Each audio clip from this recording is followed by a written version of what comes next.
Hockey, yeah. My favorite. It's Judd's Hockey Show. It is Judd's Hockey Show. It is Judd. It is AJ. Now, if you're watching this right now, AJ's a little blurry, so AJ, move towards the camera and back. Do the old 3D thing because our camera in studio, unfortunately, occasionally just gets blurry. We don't know why. It's much like the Wild at home and the road. On the road, the Wild's fantastic. There he is. See, this is the Wild everybody. On the road. The start of the show was the Wild at home. There we go. All right, Age. We both watched it last night. I don't know exactly what to make of it. Can't say I was totally shocked, pleasantly surprised. But the Wild played their best game, I would say, since those back-to-backs in Washington and Carolina, where they also played fantastic. Kirill Kaprizov is out. It felt like they felt, rightfully so, challenged by the fact that Kirill is out for a substantial time. I'm not buying it's 4 weeks. And also the fact that they had played two stinkers, absolute clunkers, embarrassing games that left John Hines fuming at home. Came back against Chicago, played two really good periods. I don't think the third period on Sunday was great. Start to finish last night in Toronto, where it sounds like the Maple Leafs just got savaged, shockingly, by the media there post-game. The Wild comes out. The fourth line is fantastic. Gustavsson is great. 19 road wins now. Are you buying what they were selling last night? Like, how do we interpret this? Because in some ways, yes, they played games like this on the road. It's great to watch. But then, I mean, we're both there on Saturday against Calgary when nobody gives a damn. So how are you interpreting this game with another game, by the way, tonight in Montreal? It's pretty uncanny just how they can leave the boundaries of the state of Minnesota and all of a sudden become a quality hockey team. I mean, they came out and the start was fiery. They had a lot of gusto.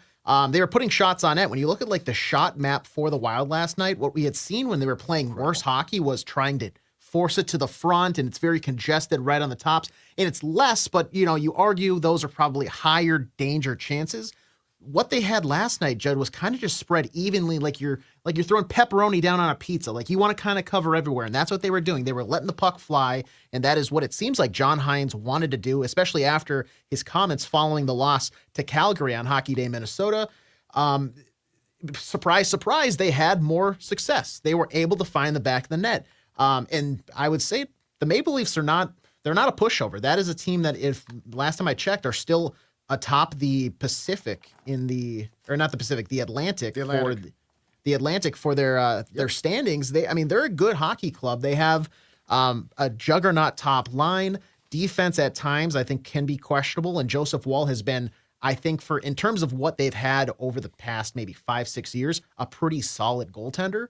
But they went into the Maple Leafs building, come away with the points, and now they're going to have to try it again tonight. I thought they played a pretty solid game. That being said, what to make of it? It's interesting because it seems like we've entered this roller coaster where they come home and it's a dip, and we're going to go down in quality, and then they head on the road. Hey, we're back, and we're the Minnesota Wild, and now they're missing Kirill Kaprizov, so they kind of have that excuse back in the bag. But they looked like the team that I think we all kind of sort of fell in love with for the first month of the season. I guess, okay, so just to unpack this. Last night also frustrates me because of what you just said. That being said, I don't think that this is the same group of louts that drove us crazy 6 years back, 5 years back, 4 years back. I think this team has it in its soul not to be that apathetic. But that being said, like last night again, and then the game against the Capitals, and the game against the Hurricanes, they're based on one thing: working your ass off. Like those games, I don't watch last night and think, oh man, when this team turns it on, are they talented? I watch it and think, no, they get shots on goal, they forecheck like hell, they move at a really good pace. The pace of play is good. They're not a talentless team, but without Kirill, they're still a good team. And when they work that hard, and like this is where I get really conflicted with the Wild and this year's Wolves. I get really conflicted on when they play well. Am I happy to see it, or does it make me madder? Like the Calgary game, the Utah game here. when it looked like they didn't give a damn. And look, everyone's going to have clunkers. I get that. Like there's going to be nights where you're not on. But what they're doing, like last night, it's like, okay, that's all based on hard work. And and this is what Hines finally got pissed off about. And it took him to get pissed to motivate his team. If you don't want to work, you're not going to win. And the poster child last night is our guy, Yakov Trenin. So Hines very creatively scratched Chisholm and Trenin on Sunday for what he called a reset. Now, Yakov Trenin, let's talk about him. 4-year contract, okay? Here for the long term. And early in the season when we and Jesse were all bemoaning his play, Hines' thing is, hey, let's not look at his points. Let's look at how he's playing, and he's doing things. And I was like, I don't really see it, but okay, cool. Well, scratching him which I think you spotted, your Hawkeye from the press box. I think you spotted the fatal mistake when Trenin on the PK went to pick up a second stick that he couldn't pick up, got out of his lane, and Calgary scores a goal. In fact, if I'm not mistaken, was that the Rasmus Anderson goal? Not the game winner, but that was the when Rasmus Anderson because it was a pass that he vacated the lane. Then if he keeps tracking, it takes away Michael Backlund's passing lane. Yeah, just right there. You saw it though, and you're like, did I see that? And then we went and found the replay, of course, on Sportsnet, and that showed it. So last night, sure as bleep, Yakov Trenin comes out. Bang, trying, hitting guys, doing what he should do. And it's like, okay, it took you to be scratched for that. So I don't think the formula is like a secret. I think the formula is obvious. But the question is, how often can you maintain that? And unfortunately, like early in the season, I thought, oh, okay, it's pretty much here to stay. But they're a game under 500 at home. Yeah. So, like, what can we count on? What can we count on? What are we going to see? Because when they get pucks to the net, when they drive to the net, when they forecheck, when they backcheck, Johnny Merrill, I thought, was great last night. When they, and you're right, it's a good team. Toronto's a good team. They've got injuries, but who doesn't, including the Wild. So therein lies my absolute confusion, because you're going to play the majority of a really heavy March schedule at home. And if you do this, if you play like you did in Toronto, you're going to be in great shape. But I'm not anywhere near saying, okay, that's what they're going to do, because I don't know. What I would say is it feels like they go on the road and they know it's kind of like a quick, let's get in, let's get out. You know, where we're playing that north to south, we got to attack early. We have to get the volume of chances. So we're going to dump and chase. We're going to crash the net. You know, Spurgeon, Middleton, we're throwing pucks on net. Bogosian's throwing them on net from, 25 feet away at the top of the zone. Whereas when it feels like almost when they come home, they have that showman characteristic. They want to dazzle the hometown fans. Then they get lazy. Tic-tac-toe, and that's the thing. But they get lazy. It is weird. It is weird. Is it too much comfort? Is it? And I'd hate this discussion that this is even going to come out of my mouth. But is it too much of the off-ice, like not weird, wild promotional shooting? Is it that sort of things? No, probably not. But comfort. I mean, at a certain point, we have to discuss what is going on, because we've tackled, it feels like, every other avenue. Correct. What are they doing that is on the road, or what aren't they doing when they go on the road that impacts it when they finally come back to the XL Energy Center? This cannot continue. Right now, your away record is the one reason why you're still sitting in a decently cushy spot in the Central Division. If you're playing equally as good as you are at home, guess what? You're probably a wild card team at best, and you're talking about the second spot. This has to be addressed. It has to be fixed. Something needs to change, because, like your point said, the coming months, you're in the second half of the season. The narrative that I've heard, too, is like, oh, they've played some tough teams in the first half. Well, guess what, Judd? You're going to play the same amount of teams on the road and at home. So now the second half should be cushy. There should be no issues there. The home record should flip. And if we continue to see this, there's no more excuses. You're simply just not good at home ice. So something has to be addressed here. Another question. where did that performance? This is just going to be me asking questions about things that I didn't see coming. Yeah. Where did that performance by the fourth line come from? Devin Shur, Marat Hustadinov, Jakub Lauko. It was unbelievable. They drove the game at times. They got the first goal. They were, and I mean, it's not like they played a ton, but when they did play, you talk about heavy, effective minutes, AJ. How do we not see more of that? How do we not see more of that? Marat, who has been, according to the advanced metrics, a disaster. Now, I don't know that those are completely fair, so I'm going to cut him a little more slack, but I will get on him for this. We haven't seen that version that we saw last night in quite some time, even without the goal. That fourth line, that's a fourth line. That's a fourth line that you can play in the playoffs, baby, which gives you depth. I thought that was one of the most impressive things last night, and most important thing, it didn't come against a bad team. So it's not like, well, but they're playing Chicago or something. Like, I'm sorry. They're not punching down, Sunday, I don't take it that seriously. Like, it's the Blackhawks. They're a JV team right now. You go into Toronto last night and your fourth line gives you that? We're talking. I think the underlying stats and metrics, as much as I love looking at those, are unfair to Husnudinov because the eye test tells me he's a fantastic, graceful skater who I think often puts himself in positions to be successful. But the problem is he either simply can't finish or make the one pass needed or receive the one pass that's needed to generate a good chance. I think I like his game a lot. It's just he doesn't get as much ice time. Maybe if he had more ice time, he could expand upon that. And you would say, wow, what a player. He really has been buried on the fourth line for whatever reason. But they have a little bit of a chemistry. And we saw that last night because all those guys, I think, they're like Secret Service-esque, where they're saying, get down, Mr. President. I'll sacrifice my body and my self-health if it means that the team is going to succeed, because they are like wrecking balls heading in on a dump and chase. They're crashing the net with disregard for anybody, whether it's same color jersey or not. They're forcing themselves to the middle, and frankly, we saw some pretty good takeaways from them as well, which I think, if my memory serves correct, was first goal. Yes, exactly. Like they showed what a nice fourth line checking line looks like, and that's what we need on a nightly basis. And it was what you said is it was against a good team.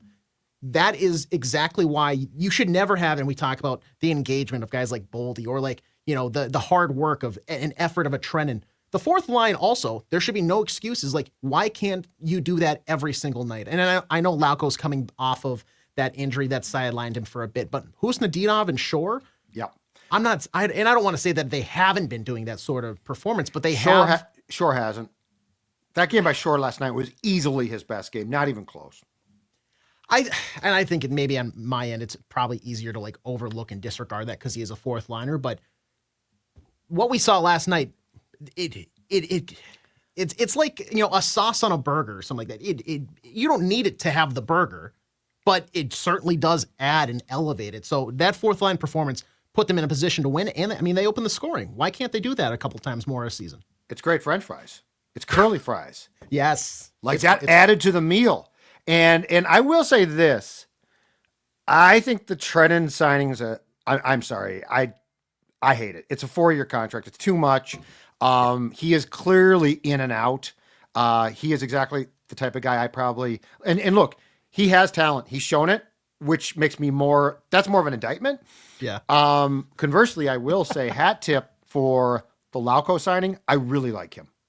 I think now he's been hurt, but if you think back to when he is healthy, he's a heck of an igniter type of guy. He can play third, he can play fourth line. You don't feel like it's a problem. I feel like with what he's been asked to do when healthy, that Jakub Lauko has fit in really, really well. Like Trenin's you're trying to find a place for him. Can he do this? Quite frankly, is he going to show up? I feel like Lauko shows up, and it's not like he's Mr. Skilled, but he's got enough skilled that he makes plays. There is There's been very few games where he hasn't made at least one play where I'm not pleasantly surprised. And I never watch him with the disdain and distaste that I watch 13, which is, what are you doing? So I really like that signing. I think Lauko's credit is he's very self-aware. Like, he knows kind of what his skill level is. He knows what he's capable of. He knows his role on the team. He's not trying to be something that he's not. Like maybe we see sometimes with other players where, you know, you're probably a third line guy, but you're playing like you think you're a top 6 scorer. And plus, from what I see off the ice in those kind of like little snippets and like the becoming wild type things, he seems like kind of a subtle leader where he's a good locker room guy. He's a good voice. He's very outspoken, but he's probably not stepping up. He keeps yes, exactly. He's gonna keep the locker room like morale up. My only gripe with acquiring him is that you only have him for the year. He's obviously an RFA, and you would assume based on what you've seen. That's right. It's a trade. Sorry. You're probably going to try to extend him. You could probably get him at a decent value, but on the other side, you look at the other major move of the offseason, the Trenin deal. Now, I think you can write it off as a failure. Like right now, 4 years at $3.5 million, and a guy who on the first year of a 4-year deal needs a reset halfway through the year. Yes, that's a very well worded response by John Hines instead of just saying, "Hey, buddy, you're playing like garbage." A reset. But he's Heinze's guy from Nashville, man. I know. I blame Heinze. And Hines has done a lot of really good. This is the one, I think, blemish. Like, similar to how Bill Guerin maybe dishes out some of the extensions or no trades, no moves a little too generously. This is the one Hines thing where I'm like, what was the thought process here? Why is he not gelling like you saw in Nashville? I think I have a free agent comp from sports in this town. Oh. Yakov Trenin is to the Wild what Ricky Nolasco was to the Twins. Because, like, in both cases, it's like you got some cash to play with. It's not a ton, but it's some cash, right? And instead of saying, you know what, let's not waste our time, you go out and you sign a guy. And you give him too much. You give him way too much term.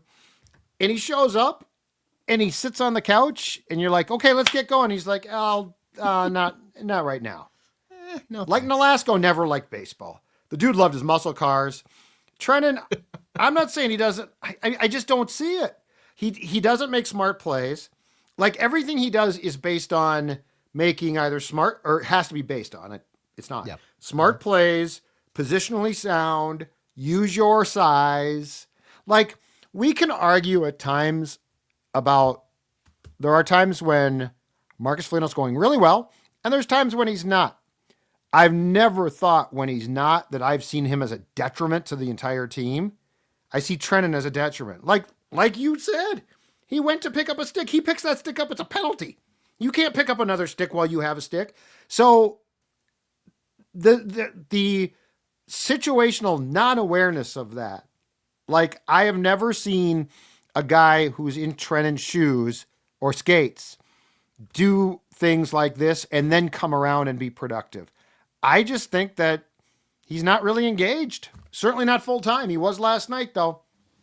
Yeah, and I like what has to happen to have him find that level of engagement? Because you I think you put it perfectly. Like, the IQ and the hockey smarts, at a certain point, like, you have to have that carry you. Look at Jared Spurgeon. Like, size wise, yeah, it's not there, but in terms of skating ability and hockey smarts, how he can adjust and use that to his advantage is what created and has now prolonged his career. Like, he has made that his advantage. Trenin, he's got the size. He doesn't have the skill as, like, you know, a top 6 guy would, but he should have the build and frame of like an ideal third or fourth line guy. But the hockey smarts to play that role is so crucial, where if you're a penalty kill guy and then you're taking yourself out of position to pick up another stick, which if you do and they don't score, puts them back in the penalty box, you go to the box. Now, for wielding a second stick on the ice, for no reason. I'm trying he to looked figure like out a mouse. What's the rationale? But he looked like he was a piece of cheese, and he's a mouse, and he's circling the cheese, and it's like, no, you don't want to circle that cheese. That cheese is poison, dude. But I mean, giant trap just ready to take his head off, and then it's Rasmus Anderson skating over the corner and getting in the fan's face. It's the Flames trap. And look, The difference to me is this. Marcus Foligno's done some dumb things at times. He's had some bad games for sure. But I can't remember the last time I watched him play and thought, he doesn't really care. Like, he cares. Now, he'll get carried away, but that's going to happen. But even when he's having his off games and like down slopes, yeah, I'm still like, he's at least doing something for the team. I wish he could probably be playing better, but he's not jeopardizing the team when he steps on the ice. I feel that more often than I should with 13, unfortunately. Exactly right. Couple more talkers to get to, but before we do that, I want to tell you about my friends at Padres Brewing. They make beer. Here's the best part, ladies and gentlemen. They make beer that tastes like beer. And you're saying, well, of course, Sports Dad, they do. But think about all the places that make beer, and they make other seltzers, and they're making this and that. At Padres, they are making several fantastic beers, including a red that I've been talking about for quite some time, an Irish Porter, English IPA. I could go down the list, but why don't you check them out in the Old Land Onad factory at the corner of Broadway and Central Avenues in Northeast, a great space to go to, or check out their beers in an expanded amount of locations now, including Kowalski's, Haskell's, Lund's, Byerly's, Hy-Vee, Total Wine, Cub, MGM, and I could go on. So if you are looking for a fantastic beer from a place that does beer, you want to check out Padres. Also, once you're done with that, you're hungry now, right, Age? You got a hankering for something. How about popcorn, the best locally popped fresh popcorn and fudge on the planet? Limited edition right now, Kirill Kaprizov and Marc-Andre Fleury 1-gallon popcorn tins available. Enjoy your favorite popcorn products in these tins, $26, and then refills on the standard flavors for only $8.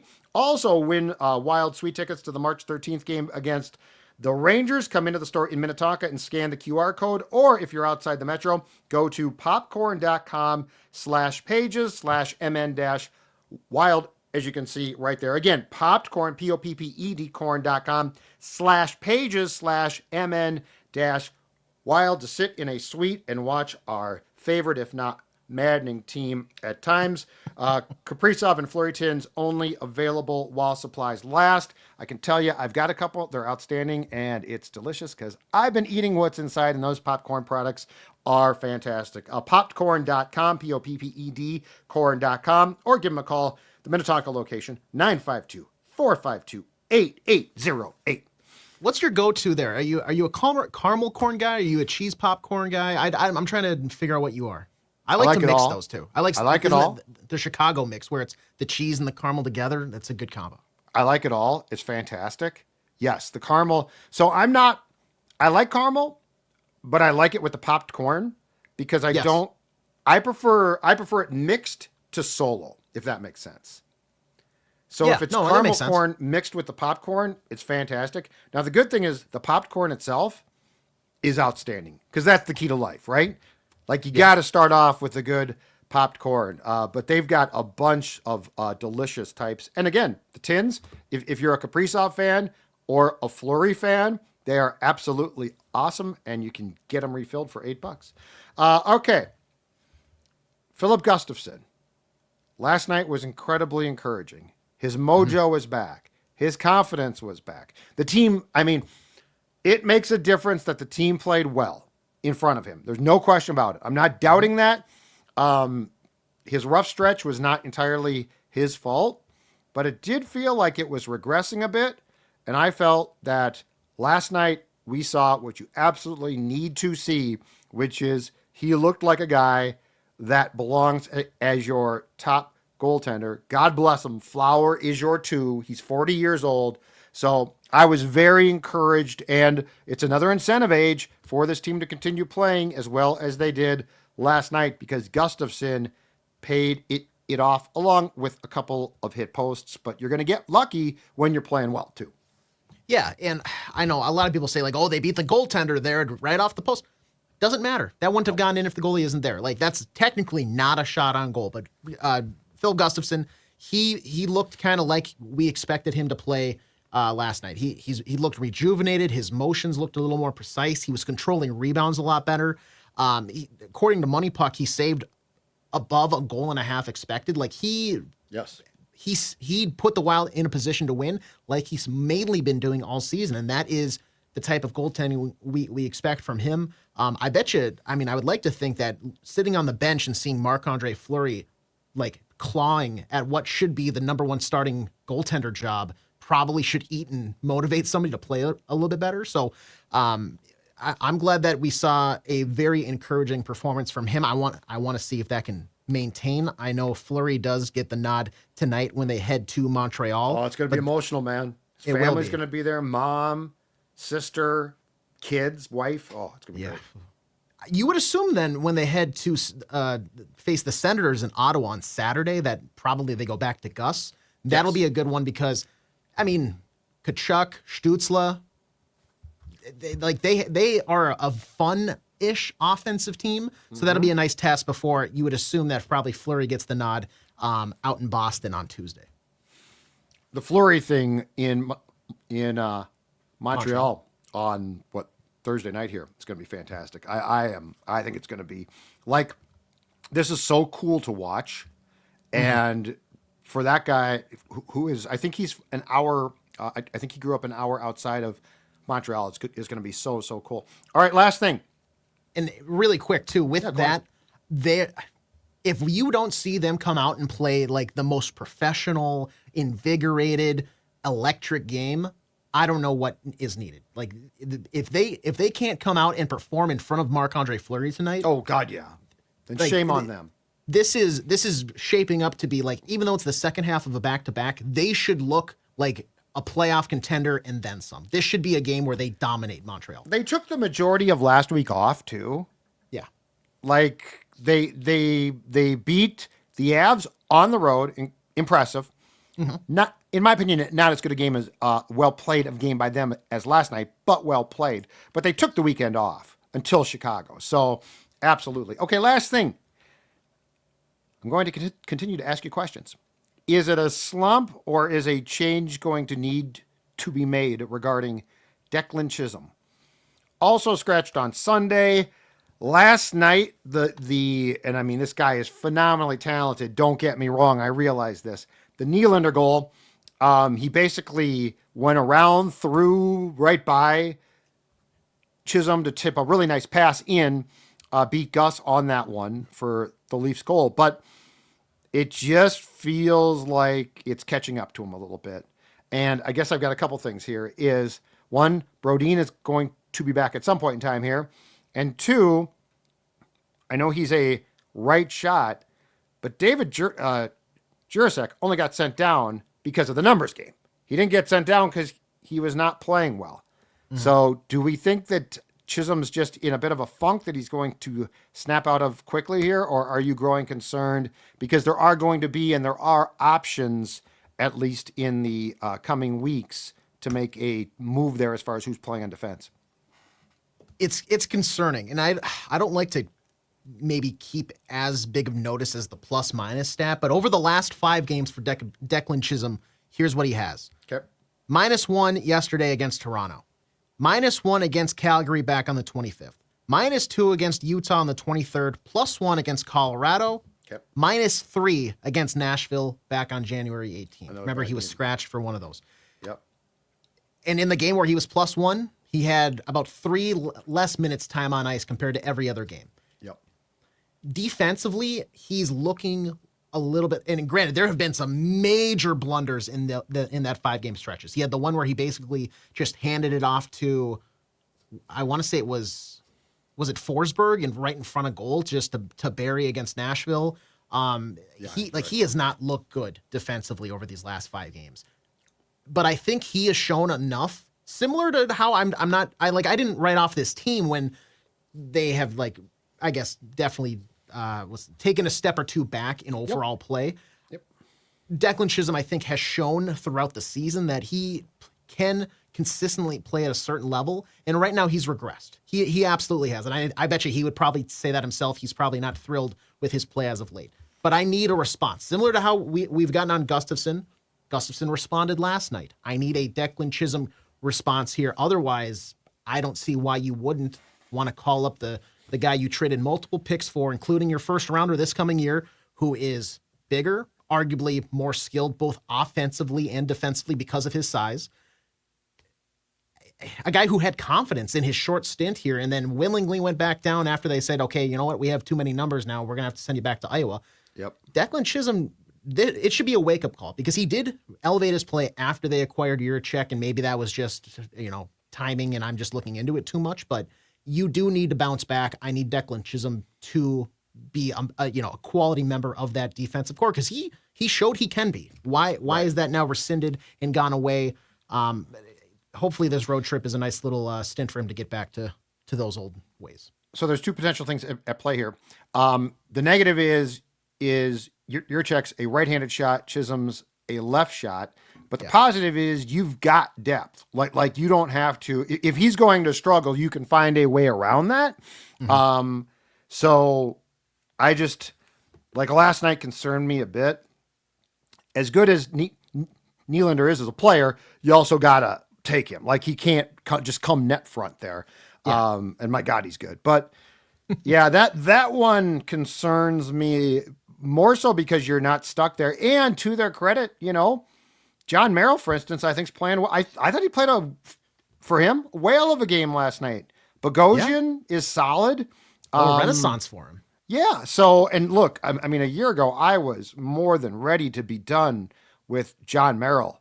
And to his credit, and I'm not saying he's perfect. He's certainly not. I'm sure there are mistakes that are standing out at times. But, I mean, he played a really nice game. So, yeah, that's the one I came away from. Because there was, as bad as Saturday was, where I literally thought everyone was crap, last night I thought almost everyone did their job. So, and the other thing too is Kaprizov ain't coming back for a long time. So this is not hey, we played great without Kirill and now, deep breath.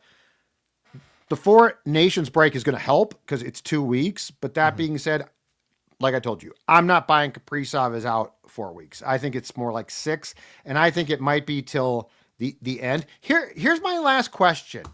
It's rhetorical because we both don't know. In fact, we should research this. If they decide to shelve Kaprizov until the playoffs, keep in mind when the playoffs start, salary cap's gone. He's not part of your salary cap then. So they're trying to accrue. So they're trying not to LTIR him. Because because when you do, you eat up cap space. Now, that move at times has to be made because you simply can't afford to have a full roster unless you do that. But let's say, for the sake of this discussion, that they keep him out until the playoffs. I wonder what that would mean as far as your cap goes, because that's what Mark Stone, the Golden Knights, every year, right? Mark Stone's hurt very badly. He won't be back. Oh, wait, it's April? Playoffs starting? Mark Stone's back. Kucherov, I believe it was about 5 years ago now. Yes. Kucherov, he's out. Oh, I think he might be back for the playoffs. Sure enough, he comes back for the playoffs. I just wonder what that would mean from a cap ramification standpoint if you could bring Kaprizov back in the playoffs and now his salary doesn't count. Just a quick thought there. Yeah, you're right. I'd have to look that up. Just because the Wild, frankly, they haven't had, I think, a significant person go on LTIR as much at this stage of the year. Yep. I haven't seen exactly what that type of is. I know they've never used this. No, he's making $9 million right now against the cap. Yes. I don't believe, to my knowledge, that they get the full $9 million, but it is a large percentage that they would get back.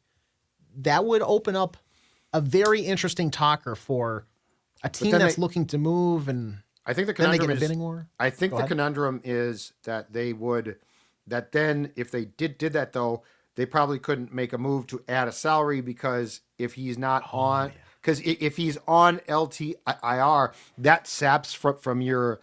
It's super confusing. You accrue cap space. Yeah. So why the Wild about 3 years ago now could trade for O'Reilly, pick up part of his salary and then send him to Toronto. Or I think it was Dmitry Orlov. They traded from, at the time, Washington and sent him to Boston, was because they had accrued so much cap space because they weren't cap rich. So it's all confusing, but I'm just saying it's a loophole, and I'm curious if that would come into play. Because if you think Kirill in 2 years ago, when he got hurt against the Jets, he came back for the last 2 regular season games, and then he played in the playoffs, and he scored 1 goal. So it's not like those last 2 games helped him at all. Yeah. So just trying to get creative here, but we'll do more work on that. Yeah. Judd's Hockey Show. AJ, great stuff. I'm Judd. We'll be back soon to talk more about this very roller coaster ride of a team.